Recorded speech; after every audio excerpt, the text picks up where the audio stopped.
It is a 2006 Pioneer Venture 197. We bought it brand new.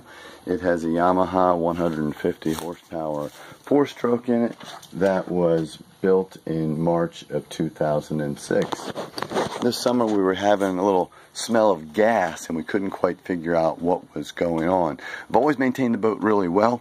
Not only at the end of the summer do we get fresh non-ethanol gas, but we always add the full 80-gallon equivalent bottle of Bilge to that fuel. The 6 months later, in either March or April, we would then pump that gas out and we would get a new tank, brand new ethanol-free fuel. Always used ethanol-free fuel on it. We had a problem this summer where we smelled gas. So then we looked in the bilge. We didn't just have like a little bit of gas. We had a lot of gas.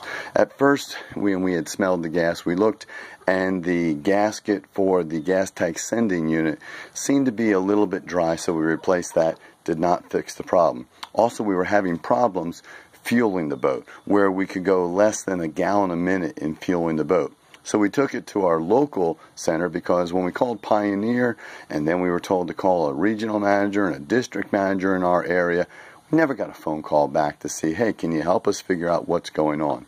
Let me show you the fuel line, and let me show you why this is a $3,000 fuel line plus. The fuel line from the fill into the tank is encapsulated with foam, the expanding foam. This is what our fuel line looks like. It is corroded. You can see the metal here on the inside.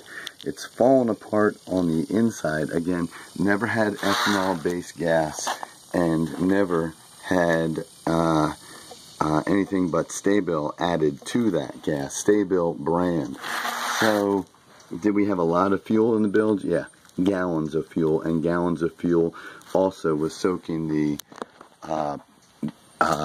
foam that is there to keep it seaworthy. This is the other hose. This is the vent hose.